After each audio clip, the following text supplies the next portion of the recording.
semuanya pakai masker, dan kemudian insya Allah aman. Dan ibu izin berdiri ke depan, jalan-jalan, nyapa-nyapa. Kenapa? Karena siang ini waktunya bentrok dengan jam tidur.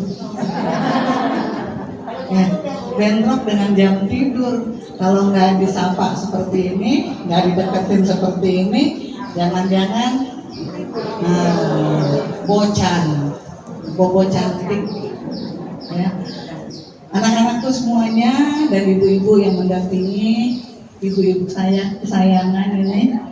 A'udzubillahi minasyaitonirrajim. Bismillahirrahmanirrahim. Assalamualaikum warahmatullahi wabarakatuh.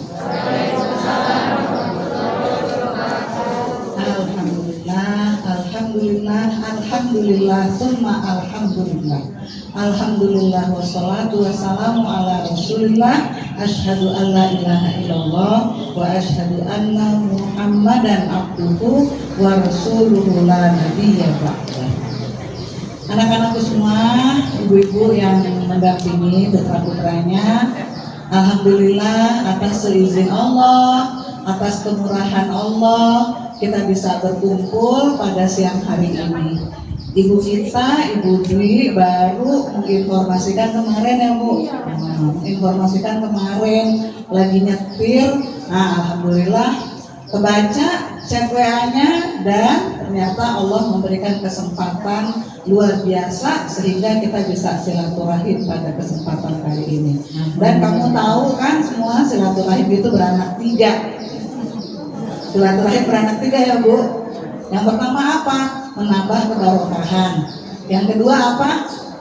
Memperpanjang umur. Yang ketiga menambah rezeki. Jadi satu pekerjaan kita mendapatkan tiga keutamaan, dan itu kita dapatkan di hari ini, silaturahim antara ibu-ibu Anissa dengan ibu-ibu semua dan dengan kalian semua.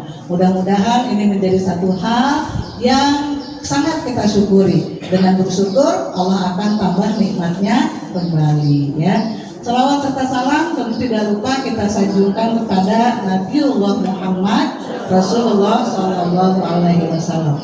Entah kenapa anak-anakku semua, ibu suka dibilang suka ngedongeng katanya, pintar ngedongeng. Sebenarnya nggak pintar ngedongeng juga, tapi senang ngomong kali ya, senang ngomong cerita gitu ya Bu ya. Dan ceritanya ternyata ditangkap dan mudah-mudahan ada manfaatnya.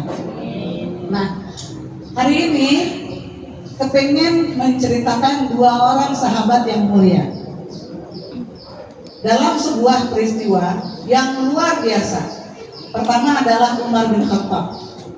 Bu Dri dan ibu-ibu, ada souvenir yang bisa kita berikan ya kalau jawab pertanyaan? Nggak ada ya. Jadi kenapa? Dekat. Oh ya dekat. Jadi kalau misalnya menjawab pertanyaan kita bisa kasih hadiah ya Bu ya. Nah, walaupun tantaran, nggak apa-apa. Nah, walaupun tantaran. Iya, anak-anaknya sebenarnya kalau dikasih hadiah kan, ya, iya ya, benar ya. Oh tuh, sip. Ada bisik-bisik. Pokoknya dompetnya nambah aja. Ya, waduh langsung dia tepuk tangan. Ya. Yang satu pertanyaannya, ketika ibu menyebut Umar bin Khattab, apa yang terbayang di kepalamu tentang Umar bin Khattab? 2 poin saja, tunjuk tangan. 2 hal yang kamu ingat tentang Umar bin Khattab, tunjuk tangan. Tunjuk tangan. Ya nggak jadi tes tapi Bu Dwi. Tunjuk tangan. 2 hal saja yang kamu ingat tentang Umar bin Khattab. Ya Allah, ini nontonnya atau bacanya baca apa? Ayo Umar bin Khattab, siapa mau tunjuk? Ini anak-anak. Ya ibu yang dapat hadiah. Dapat hadiah sahabat Nabi, udah pasti ya sahabat Nabi. Ada lagi yang mau lain nggak? Umar bin Khattab adalah salah satu dari 4 sahabat utama Rasulullah yang kita sebut dengan Khulafaur Rasyidin. Khulafaur Rasyidin karena Umar bin Khattab itu selain sahabat Rasulullah, dia juga seorang khalifah. Khalifah yang pertama siapa?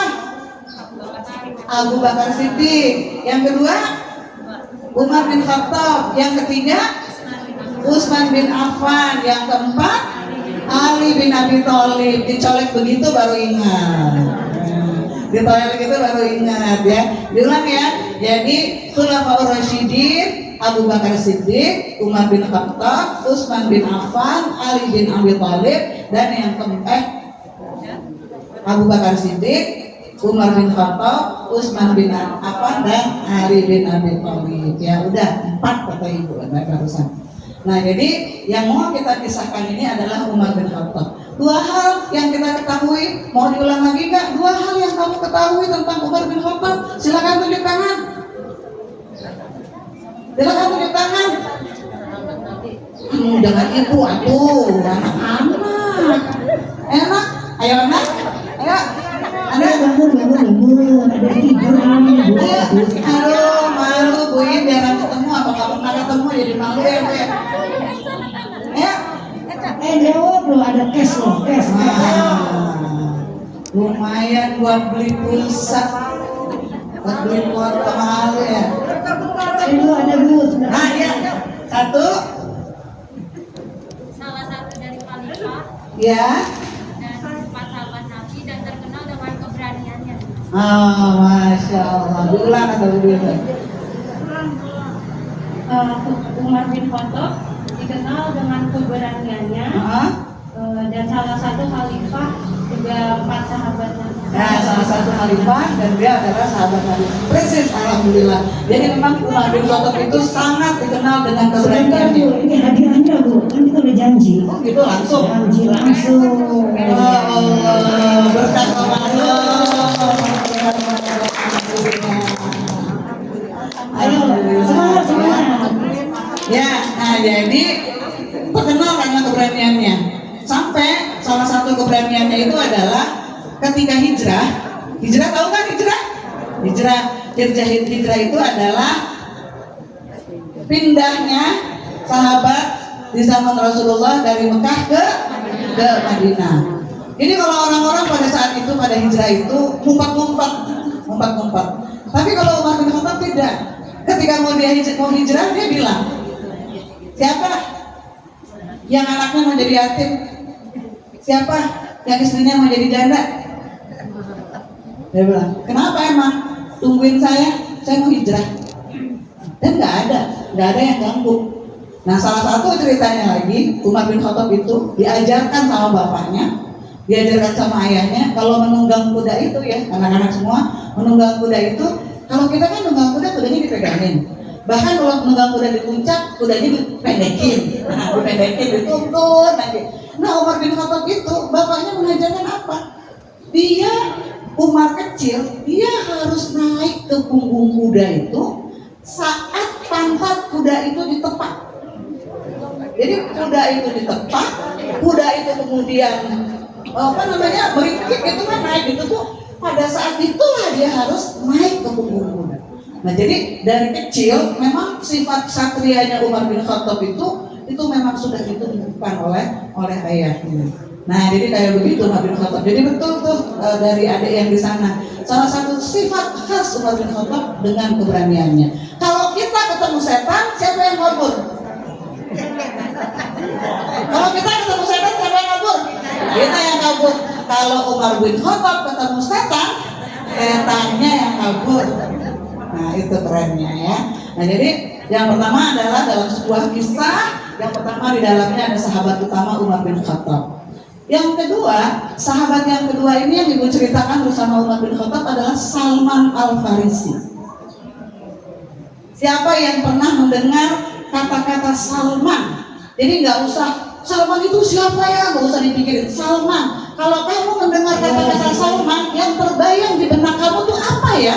Ada yang mau tunjuk tangan? Jawab. Salman. Boleh nggak? Nggak ada namanya. Kita kita jawab boleh nggak? Terus saya nggak punya cash tuh. Transfer. Kalau saya transfer aja, nggak ada. Gini boleh jawab Budi? Salman. Saya sih ingatnya masjid. Nah, Benar nggak? di mana Budi? Di Bandung. Di Bandung. ITB. Ya. Jadi kalau dengar Salman langsung ingatnya masjid. Masjid Salman di ITB. Masjidnya di ITB, tempatnya tukang insinyur. Tempatnya tukang insinyur. Kenapa Salman dijadikan nama masjid di ITB? Karena Salmanlah insinyur pada saat perang Khandaq. Perang Parit. Paritnya digali, itu ada atas ide Salman. Nah, jadi anak-anakku semua, sekarang tuh kita bacaannya, nontonannya itu TikToker semua. Tak gitu. TikTok semua. Reels gitu kan. Dan sedikit sekali kita mendapatkan informasi-informasi tentang keutamaan para sahabat. Nah, di atasnya tadi Umar bin Khattab, Salman. Ibu tadi nggak nanya, Salman itu siapa sih? Pernah nggak kamu dengar Salman? Tapi apa sih yang terbesit di kepalamu ketika kamu dengar Salman? Masjid Salman ada di Bandung, ada di kampus ITB. Diabadikan di sana karena ITB gudangnya insinyur dan Salman itu adalah insinyur di dalam masa para sahabat. Karena Salman lah yang menginisiasi, memiliki ide untuk membuat Khandaq Parit pada saat perang Khandaq, ya. Nah, udah tuh 2 dicatat ya. Nah, apa hubungannya nih sekarang Umar bin Khattab dan Salman? Jadi ini terjadi pada kekhalifahan Umar bin Khattab. Tiba-tiba anak-anakku semuanya datang 2 laki-laki, 2 pemuda tepatnya, 2 pemuda datang dengan menyeret seorang laki-laki asing yang tak dikenal. Laki-laki ini udah lemah, diseret sedemikian rupa gitu kan, sampai ke hadapan Umar. Mereka bilang, ya Khalifah, ya Amirul Mukminin, satu lagi nih dek tambahan. Khalifah, pemimpin yang pertama dipanggil dengan Amirul Mukminin adalah Umar bin Khattab. Jadi kalau dalam sebuah kitab, Umar bin Khattab ini mendapatkan beberapa yang pertama. Kan misalnya, siapa yang menemukan ini, siapa yang pertama ini? Umar bin Khattab pertama disebut dengan Amirul Mukminin. Umar bin Khattab lah yang membuat almanak kalender Hijriah. Umar bin Khattab lah di masanya memiliki atau menciptakan penjara. Itu di Umar bin Khattab semuanya. Nah, jadi kalian yang cowok-cowok harus berpikir, saya harus meniru Umar bin Khattab. Umar bin Khattab abad 20, ya, abad 20 harus ada, ya. Nah, jadi 2 pemuda ini menyeret seorang laki-laki yang juga sama-sama pemuda yang sudah dalam keadaan kelelahan. Dia orang asing gitu kan. Ya Khalifah, ya Amirul Mukminin, kami ingin mengadukan sesuatu kepada engkau. Ada apa, kata Umar bin Khattab? Ada apa? Kami ingin engkau menghukum laki-laki ini. Kami ingin engkau menghukum laki-laki ini. Atas dasar apa? Kata Umar bin Khattab. Atas dasar apa? Aku diminta untuk menghukum laki-laki ini. Dan siapa dia? Siapa dia? Kami juga nggak tahu, kata 2 pemuda itu. Kami juga nggak tahu. Dialah yang menyebabkan ayah kami meninggal. Jadi kami ingin engkau ya Amirul Mukminin kalau itu kisos istilahnya ya, menghukum dia lagi, kemudian artinya membalas kematian yang sudah terjadi kepada ayah kami. Laki-laki yang diseret-seret itu sudah menundukkan kepala, itu sudah dalam keadaan lelah, gitu kan. Lalu kemudian Umar bin Khattab, sebentar, aku harus tanya nih sama pemuda ini. Apakah yang diceritakan oleh 2 pemuda ini barusan betul? Betul, wahai Khalifah. Benar, demikianlah adanya. Saya pun tidak bisa mengelak bahwa bisa jadi saya yang menyebabkan ayah dari kedua pemuda ini meninggal. Diceritakan, tolong, apa yang terjadi? Dia bilang, Saya adalah orang yang diutus dari kaum saya untuk menunaikan sebuah masalah, untuk menunaikan amanah. Saya berangkat dari jauh sampai suatu ketika saya kelelahan. Saya kemudian tidur di pinggir kebun milik milik ayah dari kedua pemuda ini. Begitu saya bangun, ternyata onta yang saya tunggangi, ibu lupa ya, onta apa kuda gitu ya, kuda atau onta yang saya tunggangi nggak ada. Saya panik, Khalifah. Bagaimana saya melanjutkan perjalanan saya sementara kendaraan saya, tunggangan saya nggak ada katanya. Saya mencari ke sana sini dan akhirnya saya menemukan tunggangan saya itu ada di kebun milik ayah dari kedua laki-laki ini ya Khalifah. Lalu kata Umar bin Khattab, tunggangan saya dalam keadaan merusak. Jadi mungkin lapar kali itu kuda itu onta gitu ya, dia makan-makanin gitu kebunnya. Akhirnya saya mencoba mencegah tunggangan saya itu untuk merusak kebun tersebut. Saya timpuk gitu kan. Salah satu batu yang saya tujukan kepada si tunggangan tersebut, unta atau kuda tersebut, mengenai ayah dari dua pemuda ini ya Khalifah, dan oleh sebabnya dia pun wafat. Jadi rupanya ketimpuk, tidak dalam keadaan sengaja gitu kan, dia pun wafat ya Khalifah ya Amirul Mukminin. Itulah sebenarnya ceritanya. Pemuda ini masih nggak sabaran kan, dua pemuda yang ayahnya kemudian wafat secara nggak sengaja tuh ketimpuk, nggak sabaran. Tapi tetap kan, ya Khalifah, ya Amirul Mukminin, bahwa pemuda ini kami minta kisosnya, kami minta dihukum sesuai apa yang dia lakukan, katanya gitu. Iya tenang, kata Khalifah, tenang, akan kami lakukan, memang seharusnya seperti itu gitu. Nah akhirnya si pemuda ini bilang, saya ikhlas, saya terima kalau itu menjadi hukuman bagi saya. Tapi ya Khalifah, ya Amirul Mukminin, kata pemuda yang asing ini, izinkan saya untuk menunaikan amanah yang memang sedang saya lakukan, tugas dari kerabat saya, tugas dari kaum saya. Apa laki-laki itu bilang, saya minta 3 hari aja ya, saya minta 3 hari aja, minta 3 hari menunaikan amanah, melaksanakan tugas itu.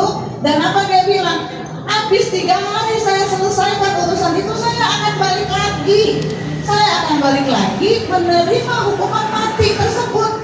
Coba bayangin, dia minta 3 hari untuk menunaikan amanah dulu, kemudian dia akan balik lagi untuk menunaikan hukuman mati atas dirinya.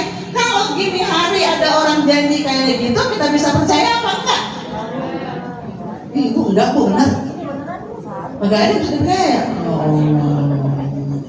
Ibu nggak ada bisa percaya itu kayak gini hari gitu kan, kayak begitu. Tapi dia bilang 3 hari dia minta tuh Bu, 3 hari saya akan balik lagi. Pemuda ini juga sama tuh Bu, jangan percaya, kan suka begitu ya, jangan percaya. Terus kata Umar bin Khattab gini, nggak apa-apa sih kalau kamu mau menunaikan urusanmu selama 3 hari terus balik lagi. Tapi satu, kamu harus datangkan orang yang bisa menjamin.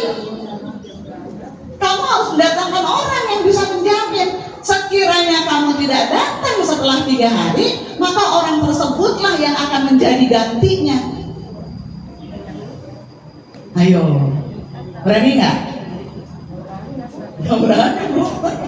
Berani Bu. Siapa kira-kira yang tunjuk mau jadi penjamin? Siapa coba? Salman Al-Farisi.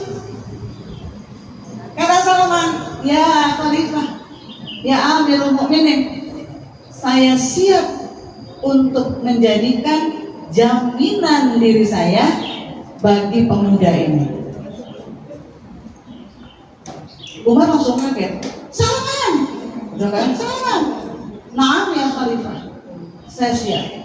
Sekiranya 3 hari pemuda ini diberikan kesempatan untuk menunaikan tugasnya, amanahnya, dan dia tidak kembali pada hari yang ditentukan, saya siap menjadi jaminannya. Semuanya Bu, semuanya kaget, tercenung, tegang gitu kan. Bagaimana mungkin ada seseorang yang belum mengenal persis pemuda tadi mau menjaminkan dirinya, bahkan bisa saja dia akan menjadi relawan, menjadi martir gitu kan atas kebohongan orang yang tadi. Bisa saja orang ini akan berdalih gitu bahwa sebenarnya dia nggak kepingin atau nggak ingin menjadi korban lah dalam tanda kutip gitu ya. Udah, akhirnya Salman sudah menyiapkan dirinya, pemuda ini pun dilepas.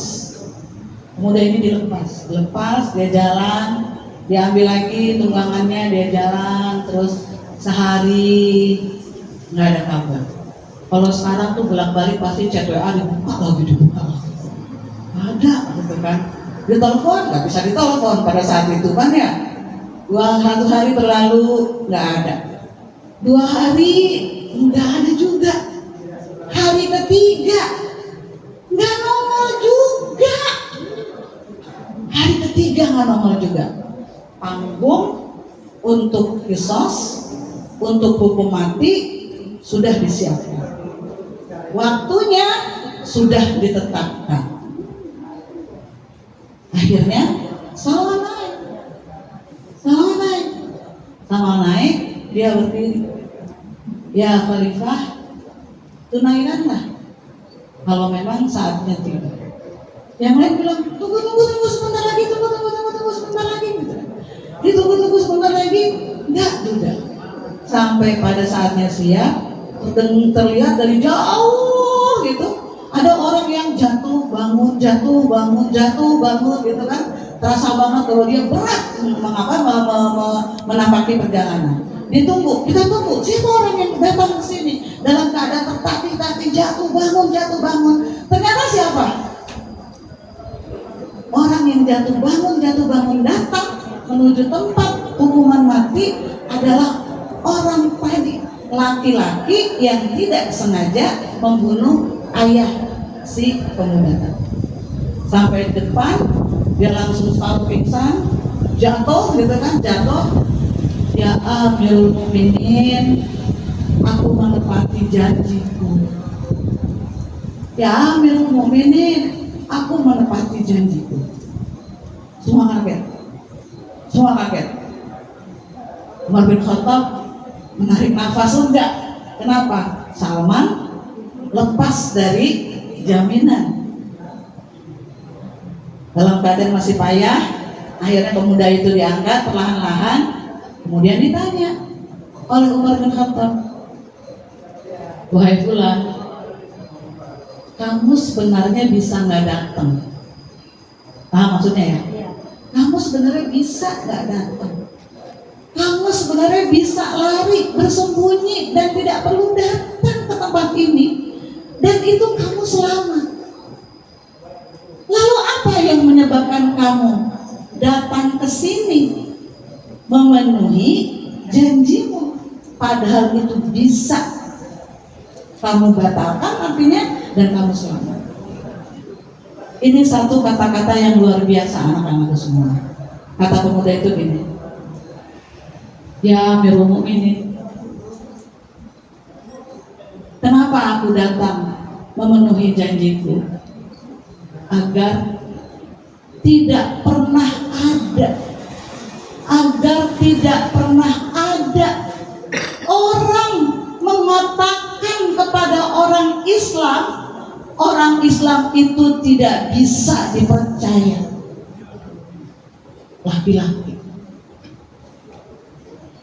Kenapa engkau datang kemari? Kata Umar bin Khattab. Jawabnya adalah, saya datang ke sini wahai Khalifah, wahai Amirul Mukminin, agar tidak pernah ada orang-orang mengatakan bahwa orang Islam itu adalah orang yang tidak menepati janji. Ingat itu. Ini adalah perjuangan fulan di Salman. Saya harus datang supaya orang lihat Orang Islam itu adalah orang-orang yang menepati janji. Orang Islam itu adalah orang-orang yang memenuhi tugas dan amanahnya. Dan jangan sampai ada kata-kata jangan bermuamalah dengan orang Islam. Orang Islam itu nggak menepati janji. Jangan sampai terjadi ada keluar kata-kata itu. Oleh sebab saya, ya Amirul Mukminin. Semua terdiam, anak-anakku semua. Lalu Umar tanya sama Salman, ya Salman, apa kamu sudah mengenal orang ini sebelumnya? Belum. Lalu kenapa engkau mau menjaminkan nyawamu untuk seseorang yang tidak kamu kenal? Apa kata Salman? Ya Khalifah, ya Amirul Mukminin, kenapa aku mau menjaminkan nyawaku untuknya? Agar tidak pernah terjadi orang-orang mengatakan bahwa umat Islam tidak mempercayai saudaranya. Jangan pernah terjadi ada kata-kata bahwa umat Islam itu tidak mempercayai saudaranya. Umat Islam itu harus saling percaya. Umat Islam itu harus saling percaya. Nah, ketika dia mau dipercaya, maka dia harus menepati janji. Luar biasa kan ceritanya? Udah, akhirnya pemuda itu bilang, laksanakanlah ya Khalifah hukuman yang memang harus saya terima. Saya siap sekarang. Pemuda itu lari dari belakang. Ya Khalifah, ya Khalifah. Dua pemuda yang ayahnya wafat tidak sengaja. Ya Khalifah, batalkan hukuman itu. Batalkan hukuman itu. Kaget lagi Umar. Yang satu datang tergopoh-gopoh memenuhi janji. Yang satu Salman Al-Farisi sudah berani menjaminkan dirinya untuk seseorang yang tidak dikenalnya. Tiba-tiba dua orang yang semula meminta keadilan agar Umar menjatuhkan hukuman bagi pemuda tersebut, tiba-tiba dia membatalkan hukuman tersebut. Kami batalkan ya Khalifah tuntutan kami. Kami memaafkan. Apa kata Umar? Kenapa tiba-tiba kalian berubah? Ya Khalifah, ya Amirul Mukminin, kalau engkau bertanya kenapa, agar tidak pernah terjadi di luar sana mengatakan kepada umat Islam bahwa umat Islam itu tidak bisa memaafkan saudaranya. Dan inilah buktinya. Kami memaafkan saudara kami yang tidak secara sengaja membunuh ayah kami. Di mana kita mendapatkan kemuliaan akhlak seperti yang sudah dicontohkan oleh Salman Al-Farisi, kemudian laki-laki tak dikenal yang menunaikan amanahnya, dan dua pemuda yang ujungnya memaafkan. Dan itu yang diperlihatkan oleh orang-orang utama itu semuanya adalah akhlak-akhlak yang utama. Memenuhi janji, mempercayai saudaranya seiman, yang ketiga memaafkan. Satu pertanyaan untuk hadiah. Ciri-ciri orang munafik. Tunjuk tangan. Jangan ibu-ibu, anak-anak. Ibu-ibu 50.000 kagak cukup. Kagak laku. Ayo anak-anak, ciri-ciri orang munafik. Nah itu yang pakai baju garis-garis. Ciri-ciri orang munafik adalah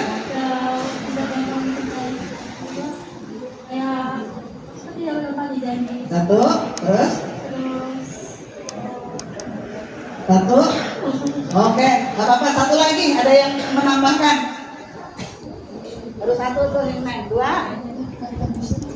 Apabila berkata dusta, oh satu-satu deh Bu. Tiga kebanyakan katanya. Tiga, yang ketiga siapa? Siapa lagi? Ayo. Satu, tidak menepati janji. Apabila berkata dusta. Satu lagi. jauh bener ini. Sini nak, sini. Sini nak, sini. Sini sayang, Solihah. Ayo, sini. Gak apa-apa. Gak apa-apa, sini. Oh, ibu tuh itu yang nyamperin. Lalu bersikap Ciri-ciri orang munafik Bersikap bohong. bersikap bohong. Udah ya bersikap bohong ya. Nanti ada hiburan nih. Jadi tadi udah sebut. Terus ya. Jadi yang satu kita tidak menepati janji. Apabila berkata dusta. Satu lagi. Betul. Tadi yang sana belum betul ya. Satu lagi. Belum betul. Satu lagi. Ayo. Apabila ini diwakili oleh si pemuda yang tadi nih, saya memegang amanah keluarga yang harus saya tunaikan. Izinkan saya untuk menyelesaikan. Setelah selesai saya akan datang lagi ke sini untuk melaksanakan hukuman yang harus saya terima. Yang ketiga. Ayo siapa? Ya. Ayo, siapa nih?